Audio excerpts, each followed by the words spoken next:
A situação vem do céu ou não, Poliana? Tá com o WhatsApp de São Pedro aí, imagina. Eu, O eu pessoal acho, tá curioso. Poliana, que o Paulo aí já respondeu metade da minha pergunta aí. Mas vamos lá. Com a ajuda dos universitários aí, eu vou pedir então ajuda aí a turma para a gente projetar. Mas realmente fica a pergunta, né?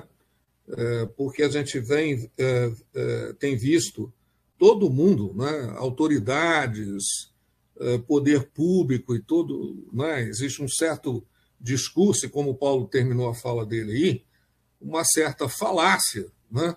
De que os problemas todos se resumem a uma diminuição temporária de chuva, né? De quantidade de volume de chuva. E nós temos realmente que entender que nós não temos um problema que é momentâneo, né? Nós estamos numa crise que é crônica, né? E que vem exatamente em função de tudo aquilo que a gente está fazendo com o território, né? A água é solo dependente, a água é ambiente dependente. A gente não consegue descolar essas duas coisas. A gente é que foi fazendo uma visão de mundo, né, em que a gente foi separando água de montanha, montanha de área verde, né, minério de ferro de água, como se fosse possível isso, né? E nós estamos vendo que pelo o que está acontecendo no ambiente e o que está sendo demonstrado, né? É lógico que a crise climática ela ganha um peso muito grande na agenda internacional, mas nós temos a crise hídrica, que também é mundial, né? E está posto no mesmo bojo, na mesma situação. Tudo isso tem a ver com o modelo de expropriação que nós estamos fazendo do planeta Terra, né? Então, a forma como a gente está desmontando todo esse ecossistema, ele repercute no resultado que a gente tem em relação a tudo.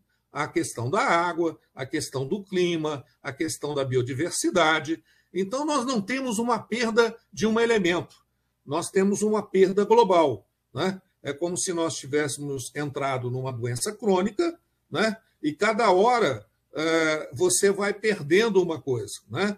Ora, o rim começa a funcionar menos, né? Ora o pulmão, ora o coração. Então, na verdade, você tem uma síndrome que é sistêmica e ela faz parte desse conjunto global de depreciação da natureza. E a gente vê, na verdade, governos e economia, né, se apropriarem do ambiente sem nenhuma preocupação em relação ao que esses sistemas já produzem do ponto de vista da própria sobrevivência do ser humano, né? É preciso que a gente retome, como o Paulo disse aí, alguns conceitos básicos.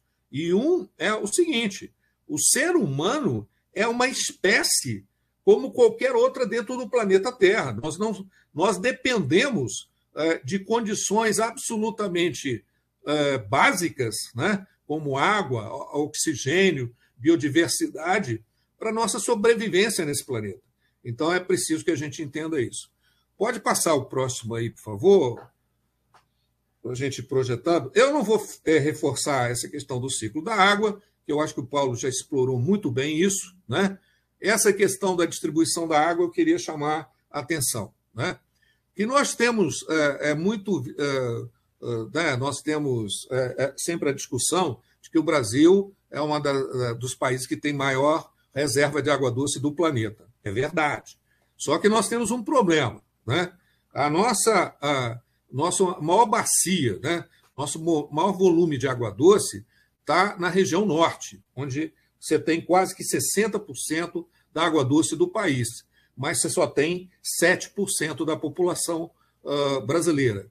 No Sudeste, nós temos exatamente uma relação totalmente inversa. Nós só temos 8% da disponibilidade de água doce do Brasil e temos 42% da população brasileira. Ou seja, o que isso traz do ponto de vista, vamos dizer, político ou geopolítico e dentro de uma visão estratégica? Que nós deveríamos, na região sudeste, ter uma preocupação quase que diária, cotidiana e essencial, né, com a preservação desses mananciais de água doce, porque nós já temos um desequilíbrio, né, entre o consumo cada vez maior, tanto produzido pela indústria, pelo comércio, quanto pela população, e nós temos uma limitação de produção, né? Ou seja, nós temos aí uma discrepância e que já deveríamos, nesse cômputo geral, já levar em consideração, né? Pode passar aí.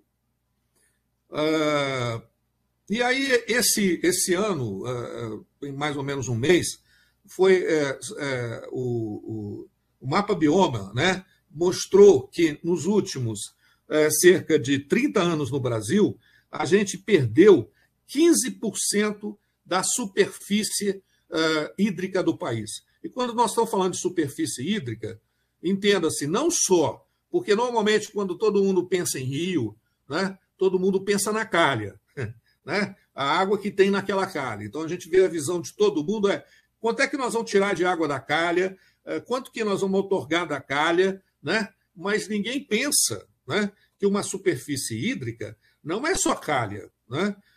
Tem todos os biomas que são essenciais para a infiltração da água no solo, para a manutenção dessa água, né, numa reservação, como o Paulo disse, e o que a gente tem visto é que quando você destrói toda essa superfície, você perde resiliência do sistema, né? Então, esse modelo se aplica ao Alto Velhas, né? Todos aqui falaram, com certeza. A gente vê que nos últimos, né, e o Renato falou isso na primeira fala dele, nos últimos 10 anos a gente tem visto cada vez ações mais críticas em meses muito anteriores ao período de estiagem, ou seja, cada vez quase que é como se tivesse o seguinte, eu vou exagerar aqui, é como se a gente só tivesse um rio em época de chuva. Acabou a chuva, a gente já não tem mais rio, né? O rio fica minguando, né? E até quero dizer que alguém falou aí, tá, tem hora que a gente fica, quando vier a chuva, nós vamos estar preocupados com a área urbana, porque a cidade vai alagar. Mas isso faz parte, são dois lados da mesma moeda. São sociedades que não têm resiliência em relação às águas, que usaram modelos equivocados, tanto naquela destruição das áreas de recarga e que, portanto, não permite ao rio recarregar, como, do outro lado, a zona urbana resolveu impermeabilizar tudo. Isso gerou dois problemas. Que Belo Horizonte, por exemplo, como, né, na fala da Núbia da Copasa, dá para ver, não produz uma gota de água, né? Toda a água, na verdade, que Belo Horizonte consome, ela vem de fora. Ela faz parte de territórios vizinhos, de municípios vizinhos, né? E a gente não vê preocupação em relação a como tratar essa relação. E, por outro lado, essa água acaba virando alagamento, enchente, porque a gente, né, fez dos nossos rios canais ou avenidas, né? E aí a questão ela vai se mantendo dessa forma. Pode passar, por favor? Essa aqui é só para vocês verem como que a situação foi tão crítica no país nesses últimos 30 anos, né? A região, por exemplo, do Pantanal foi uma das regiões que teve mais perda de superfície hídrica, né? Ou seja, perdeu quase que nós perdemos praticamente um Pantanal, né? 60% da superfície do Pantanal, imagina, um bioma tão sensível, né? Uma bacia hidrográfica tão estratégica e, ao mesmo tempo, com uma formação muito própria, né? Perdeu praticamente 60% da sua área. O que nós vemos lá hoje? Cada vez mais incêndios, né? E aí, mais recentemente, a gente viu as cataratas do Iguaçu, num patamar de nível de água que nunca foi visto na história, né? Então, isso mostra como que as coisas se conversam, né? A destruição de biomas, a destruição de ecossistemas, elas têm uma relação direta com o sangue, né, que circula na Terra, que no caso aqui são as águas e as bacias hidrográficas. Pode passar, por favor? Aí, nesse próprio mapa bioma, está pequeno aí, mas eu vou ler para vocês, no que tange ao Rio das Velhas, né, nós perdemos quase que 40% da superfície hídrica da bacia. Então, mais do que justificável, porque a perda dessa resiliência, né? Se você perde superfície, né? Se você perde área verde, se você perde área de recarga, inevitavelmente você diminui a possibilidade do solo, e aí, referendando tudo que o Paulo disse, né? O solo é o nosso principal reservatório. Eu sempre vejo, nesse discurso todo aí, sempre a ideia, vamos fazer reservatórios, vamos fazer mais reservações.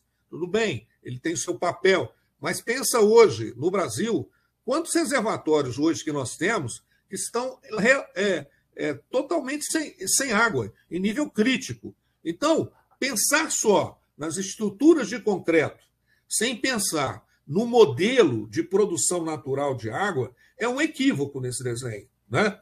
A gente tem que, então, vamos transformar, como se fosse tudo, uma série de canais em que a gente pega água de um lado, né, faz uma adutora para outro, transpõe para esse, vai para aquele. Quer dizer, aí deixa de existir rio. Nós estamos falando de uma série de tubulações e sequências que não fazem sentido dentro de uma lógica de bacia hidrográfica, dentro de uma lógica de um rio vivo.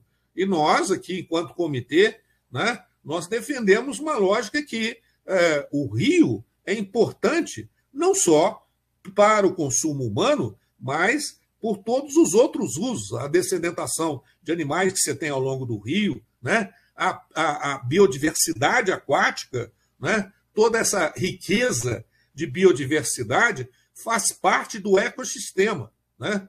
Eu já vi gente falando, óbvio que não foi aqui, né, falando que é um desperdício o rio chegar ao mar, né? Que não faz sentido isso. O que é absurdo, porque ao longo de todo esse caminho, o rio ele vai alimentando pessoas e biodiversidades essenciais para todos nesse trajeto. Pode passar. Pode passar? Aqui, só para vocês terem uma ideia, volta só o anterior aí. Eu só queria reforçar isso. No Fórum Mundial, que foi em 2018, né, já tinha dados da ONU, né, colocando situações como essa aqui. 2/3 hoje da população mundial vive em áreas de escassez hídrica ou estresse hídrico, né, ao menos um mês por ano, né? Então, quer dizer, na verdade, nós já temos um estresse generalizado da questão da água no planeta, né? Nós estamos, na verdade, consumindo muito mais do que a capacidade natural ou normal de regeneração desse recurso. Pode passar? Isso aí, eu aproveitei aí dessa apresentação do Paulo aí, mas só para reforçar, né? Às vezes fala-se muito em desenvolvimento sustentável, mas a gente tem que entender que um desenvolvimento sustentável não pode ultrapassar a capacidade de suporte daquele ambiente, senão não é sustentável. Se eu estresso aquele sistema, se eu coloco o sistema em risco, se eu destruo, né, faço uma destruição dos serviços ambientais que ele se presta, então a gente não pode falar que existe um desenvolvimento sustentável se a capacidade de suporte ela é absolutamente ultrapassada. Pode passar? Aqui o Paulo falou, eu só quero reforçar isso, que existem, né, nesse sistema natural de recarga hídrica, né, vários níveis em que a água ela se adentra, né? E aí tem águas, né, que você pode recuperar em ciclos que sejam de dias, de meses. Então, por exemplo, num ciclo anual de chuva, você consegue recarregar, mas tem, por exemplo, aquíferos, que, como o Paulo mostrou na apresentação deles, são mais profundos, que às vezes são seculares, ou seja, dependem de anos e anos, né, até mais de centenas de anos, para se formar. E o que a gente tem assistido nesse processo todo? Quando tem faltado água na superfície, vem uma solução mágica. Vamos afundar para o lençol subterrâneo, né? E aí a gente vê poços sendo abertos a todos os direitos, alguns legalizados, outros não, né? Nós temos empreendimentos em áreas de estresse hídrico em que estão se furando poços. E aí qual que é o problema dessa dinâmica? Isso é um único sistema operante. Então, quando chove, a tentativa da água é primeiro repor os lençóis, né, ou essas áreas de recarga, para depois ela vir para a superfície. Na medida, né, em que eu não consigo fazer isso, cada vez mais vai ficando difícil essa água superficial. Então, hoje, na Bacia do Velhas, nós temos vários rios, né, que eram permanentes, que eram, né, duravam, ou tinha escoamento o ano inteiro, né? E hoje, quando chega a metade do ano, você já tem um rio praticamente sem água, né? O Bicudo é um bom exemplo disso, porque com a demanda, com o estresse que você vai fazendo num sistema, o sistema fica inviabilizado de recarregar. E aqui eu quero fazer uma crítica também, porque a gente vê hoje, né, governo federal, governo estadual, todo mundo, não, porque essa é uma seca inesperada, a pior dos últimos 90 anos. Quer dizer, na verdade, você tem hoje um sistema de informação, né, que ele está disponível para todos, e esse sistema ele mostra claramente quais são os padrões que você tem de chuva, qual que é a previsão que você tem de reservatórios. Então, não há que se pensar que essas coisas são imprevisíveis, né? Não são imprevisíveis, elas são absolutamente previsíveis. Às vezes, o que tem faltado nesse processo todo, e fica muito patente, é a gestão, né? Então, falar que foi surpreendido é a mesma coisa de um paciente estar na UTI, você está monitorando o paciente o tempo todo, e o cara tem uma parada, e você visualizando os equipamentos. Ora, se você está monitorando, se você está avaliando, você tem como efetivamente tomar medidas que antecedem aquele processo. Então, por exemplo, todas as nossas reservas, nossas represas, elas foram sugadas sem nenhuma preocupação no sentido da sua recarga, ou seja, a gente foi exaurindo o sistema, né? E como agora eu estou no São Francisco, posso dizer, né, é absolutamente espantoso, né? Hoje, por exemplo, o que sai de Sobradinho é uma vazão que não permite nem a navegação hoje no Rio São Francisco. E o mar está entrando para dentro do rio, né? Porque a força é desproporcional. Então, falta previsibilidade, falta gestão. Então, não vão pensar que isso é uma questão de São Pedro, né? Pode passar. E aí a gente pensar que não tem saída, né, nesse desenho todo, se a gente não pensar que o grande locus de produção de água são as bacias hidrográficas, né? Então, bacia hidrográfica, e aí nós temos um problema da lei, a 9433, ela deu a dominalidade da água para o comitê, mas a dominalidade do uso e ocupação ela do território é dos municípios. E aí tem a ver com os planos diretores, né? E aí esse é um grande desafio, porque essas duas coisas não dialogam, e aí você vai vendo uma ocupação absolutamente sem nenhum critério, né? Sem uma base científica. Né? Vamos dizer que os planos diretores se baseassem, por exemplo, no plano diretor de bacia, né? Ou na exposição que o próprio Paulo fez, mostrando, essa aqui é uma área que é fundamental e que, portanto, tem que ser preservada. Então, não é porque eu quero ou não quero, é porque ela já cumpre o papel. Então, deveria ser automaticamente um território de reservação, de preservação, e não é isso que a gente está vendo. Pode passar? E aí, para vocês terem uma ideia, vou passar isso aqui, pode passar rapidamente, a gente vê que, assim, não adianta pensar em Rio Vivo numa terra devastada. Quer dizer, uma terra desse tipo está muito mais para um deserto do que para uma terra ou para uma bacia produtora de água. Pode passar? Aqui nós chegamos à situação do Vélez, né? Aí você vai tendo uma ideia. A níveis críticos que nós chegamos aqui, por exemplo, em setembro, no dia 8, nós chegamos a ter vazões de 9,9, 9,6 de um rio que alimenta, né, a região metropolitana de Belo Horizonte. Então, isso é absolutamente inaceitável. E vamos dizer que esse processo não é desse ano, é um processo que se agravou esse ano, mas é um processo que vem se mantendo ao longo dos anos. Pode passar? E aí é uma curva aqui, né, para vocês verem que gradativamente ao longo do tempo, essa perda de resiliência, as curvas estão ficando cada vez mais baixas, né, tirando esse pique aqui, que foi em 2011, quando a gente teve uma curva mais acentuada, né, mas o que a gente assiste são curvas cada vez mais baixas, ou seja, a perda de resiliência do Rio das Velhas, como já foi falado. Pode passar?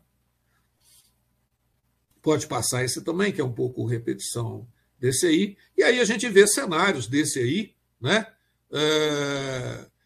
Como a saída praticamente do Vélez, né? Depois de Bela Fama. Quer dizer, você vai tendo uma vazão tão escassa, né? Que é esse o cenário que a gente acaba assistindo, né?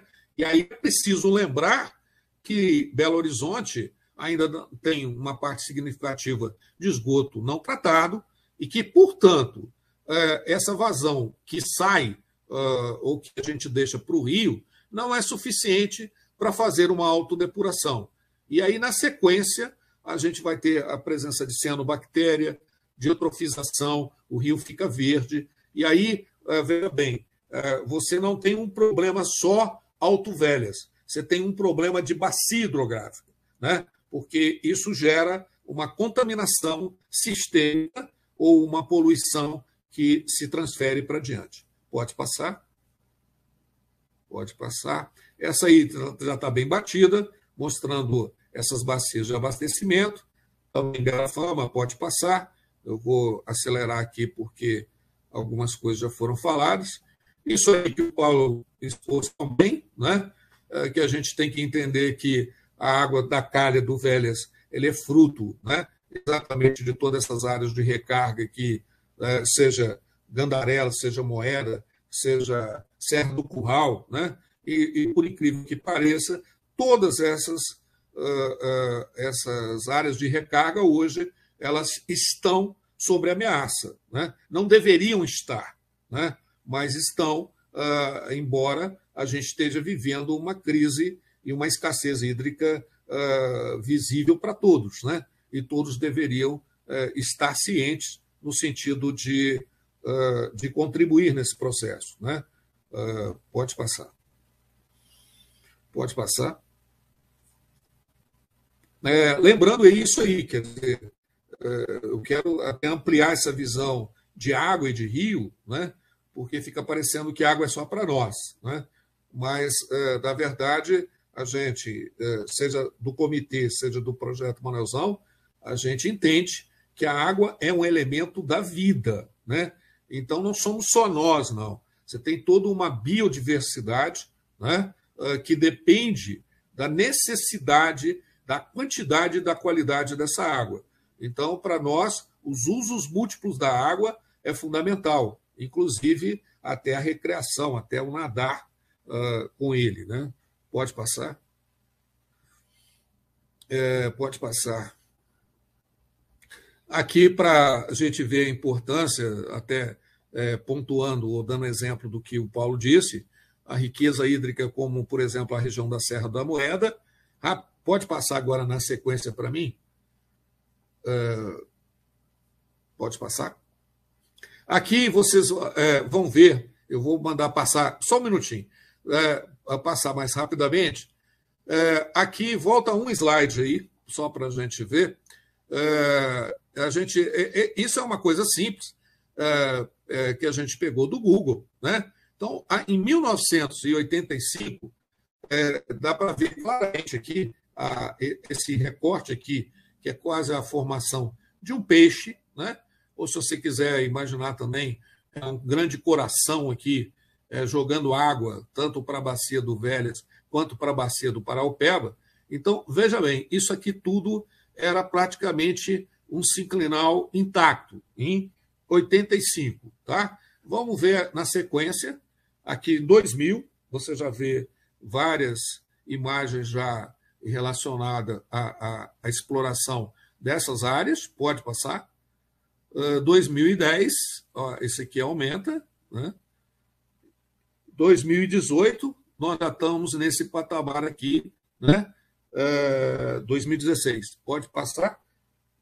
E é isso aí, quer dizer, você vê que se eu fosse tirar outra hoje, com certeza o cenário seria muito pior. Né? E só para terminar, a gente acha fundamental, né, se criar o que está, inclusive, no plano diretor metropolitano, a trama verde e azul. Ou seja, se a cidade não entender que ela precisa, né, dessa trama verde e azul, né, água, mata, biodiversidade, áreas de proteção para se garantir, a cidade não vai sobreviver. Né? Então, a produção de água ela é muito mais complexa e sistêmica e diz de todo esse ecossistema. Então, para responder à pergunta, né, evidentemente que a solução não virá do céu, e se a gente não der conta de dar resposta a isso aqui, né, não adianta pedir a São Pedro que resolva todas essas mazelas e faça com que isso realmente se reverta. Então, isso aqui está na mão né, da sociedade, do setor político, do setor econômico e, evidentemente, naquilo que o papel que o comitê puder fazer, nós queremos estar contribuindo para esse debate. É isso aí. Poliano, obrigada pela fala. A solução a gente não vem do céu, né? A gente precisa, brincadeiras à parte, né, Poliano? A gente brinca muito sobre isso. A gente precisa realmente avançar e ter uma expansão de consciência maior, parar de realmente ficar atendo aí só às chuvas, né? Está mais que provado que essa bacia vem perdendo essa capacidade e reincidindo nesses problemas